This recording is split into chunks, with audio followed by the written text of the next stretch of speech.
जय हिंद दोस्तों। जिस दिन से उत्तर प्रदेश में करणी सेना ने उत्तर प्रदेश में चुनाव लड़ने का ऐलान किया है और उसने उनके नेताओं ने साफ तौर पर कहा है कि वो बीजेपी के गुलाम नहीं है या किसी के भी गुलाम नहीं है, तब से लेकर दोस्तों फिलहाल इस मामले पर उत्तर प्रदेश में जो है एनडीए बीजेपी के नेताओं के तरफ से कोई बयान तो निकलकर सामने नहीं आया है, लेकिन दोस्तों कहा यह जा रहा है कि सीएम योगी आदित्यनाथ की काफी टेंशन बढ़ गई है। जी हां दोस्तों, करणी सेना के नेताओं ने जिस तरीके से उत्तर प्रदेश में चुनाव लड़ने का दावा किया है, ऐलान किया है, इस लिहाज से देखा जाए तो उत्तर प्रदेश में योगी आदित्यनाथ की टेंशन काफी बढ़ती हुई नजर आ रही है। करणी सेना दोस्तों 50 सीटों पर उत्तर प्रदेश में इसने चुनाव लड़ने का दावा कर दिया है, ऐलान कर दिया है और इस कारण से जो है करणी सेना के नेताओं ने एनडीए बीजेपी के कई सहयोगी दलों का भी नाम लिया था,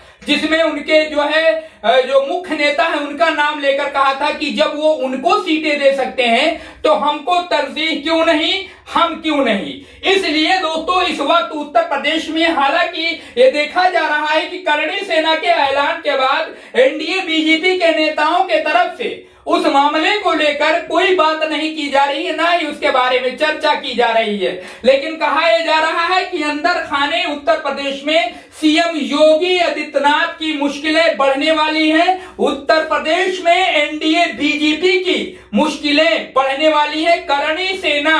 अपनी ताकत के दम पर, अपने बलबूते पर उत्तर प्रदेश में बीजेपी को काफी गहरा नुकसान, काफी गहरा आघात दे सकती है, काफी चोट पहुंचा सकती है। इस तरीके से उत्तर प्रदेश में करणी सेना के चुनाव लड़ने के बाद चर्चा हो रही है। लगातार राजनीतिक गलियारों से ये चर्चा निकलकर सामने आ रही है कि करणी सेना उत्तर प्रदेश में जो है खासकर सीएम योगी आदित्यनाथ की टेंशन उसने बढ़ा दी है। और दोस्तों अगर देखा जाए तो करणी सेना प्रभाव डाल सकती है, असर डाल सकती है एनडीए बीजेपी पर। और करणी सेना के नेताओं द्वारा जिस तरीके से दावा किया गया है कि वो किसी के गुलाम नहीं है,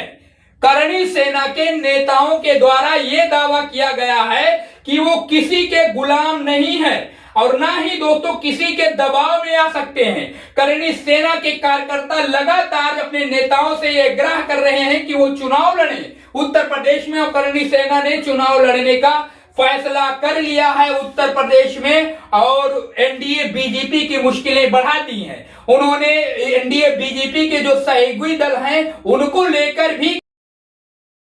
कि उनको वो सीटें दे सकते हैं, लेकिन हमें हमारा हक नहीं दिया जा रहा है, इसलिए हम चुनावी मैदान में 2027 में लगभग 50 सीटों पर चुनाव लड़ेंगे। करणी सेना ने यह दावा किया, लेकिन इस पर उत्तर प्रदेश में एनडीए बीजेपी के नेताओं के तरफ से दोस्तों कोई भी बात नहीं की जा रही है, क्योंकि उन्हें पता है,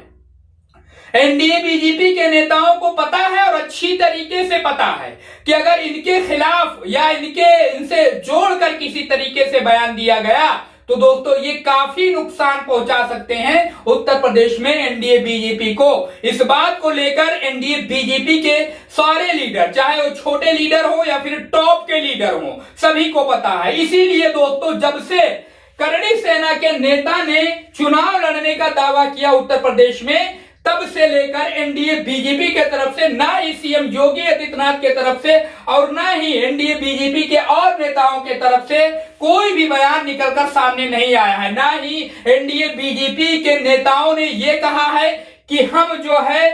करणी सेना को हिस्सेदारी देंगे उत्तर प्रदेश में, या अगर वो चुनाव लड़ना चाहते हैं तो उनको हम चुनाव लड़ने का मौका देंगे। इस तरीके से कोई भी बात उत्तर प्रदेश में नहीं की गई है, खासकर एनडीए बीजेपी के तरफ से। और देखा जाए तो सबसे ज्यादा चुप्पी उत्तर प्रदेश के सीएम योगी आदित्यनाथ ने करणी सेना पर बनाकर रखी है। लेकिन दोस्तों ये साफ है कि अगर 2027 में करणी सेना चुनावी मैदान में उतरती है तो एनडीए बीजेपी को काफी भारी आघात पहुंचा सकती है, काफी नुकसान पहुंचा सकती है, क्योंकि उसके भी जो संगठन है वो काफी मजबूत हैं और वो अपने पार्टी के लिए कुछ भी कर सकते हैं उत्तर प्रदेश में। तो दोस्तों अब इस पर आप अपनी राय बताइए कि करणी सेना उत्तर प्रदेश में क्या एनडीए बीजेपी का नुकसान कर सकती है, और वो जो दावा कर रही है 50 सीटों पर चुनाव लड़ने का, दोस्तों कितनी सीटें वो जीत सकती है, और क्या ये अनुमान, ये अंदाजा लगाया जा सकता है कि करणी सेना को भी क्या उत्तर प्रदेश में हमारे सीएम योगी महोदय उनको भी कुछ सीटें दे सकते हैं? अपनी राय जरूर कमेंट बॉक्स में बताइए। और लेकिन जिस तरीके से चर्चा है करणी सेना को लेकर कि करणी सेना के बयान पर अब तक एनडीए बीजेपी के नेता का कोई बयान निकलकर सामने नहीं आया है, इस पर भी अपनी राय बताइए, क्यों बयान नहीं निकल कर आया है? अगर उन्हें साथ में लेना है तो उनसे हामी भरिए, अगर नहीं लेना है तो साफ करिए। लेकिन ऐसा होगा नहीं, क्योंकि चुनाव 2027 का सर पर है और एनडीए बीजेपी इस बात को बखूबी जानती है। आप अपनी राय जरूर हमें कमेंट बॉक्स में बताइए कि करणी सेना उत्तर प्रदेश में बीजेपी का क्या हाल कर सकती है, जो उसने 50 सीटों पर चुनाव लड़ने का वादा किया है, दावा किया है। इस पर अपनी राय हमें कमेंट बॉक्स में आप बता सकते हैं। उसके अलावा आप ये बता सकते हैं हमें कमेंट बॉक्स में कि जो दावा करणी सेना ने किया है और जो वादा किया है कि वो 50 सीटों पर चुनाव लड़ेगी, दोस्तों वो अगर 50 सीटों पर चुनाव लड़ जाती है उत्तर प्रदेश में 2027 में, तो कितना जो बीजेपी का बनाया हुआ गुणा गणित है, जितना उसका समीकरण है, वो कितने समीकरणों को खराब करने वाली है, कितने सीटों पर जो है गलत प्रभाव डालने वाली है, एनडीए बीजेपी की हार का कारण बनने वाली है करणी सेना उत्तर प्रदेश में। फिलहाल एनडीए बीजेपी इस पूरे मामले पर चुप है, उत्तर प्रदेश की कोई भी लीडर इस मामले पर बोल नहीं रही है। लेकिन दोस्तों आप हमें कमेंट बॉक्स में बोल कर बता सकते हैं कि करणी सेना उत्तर प्रदेश में क्या कमाल, क्या धमाल, क्या कुछ कर सकती है, एनडीए बीजेपी का कितना नुकसान कर सकती है उत्तर प्रदेश में। कमेंट करिए, अपनी राय जरूर बताइए, चैनल को सब्सक्राइब करिए और इस वीडियो को ज्यादा से ज्यादा शेयर करिए।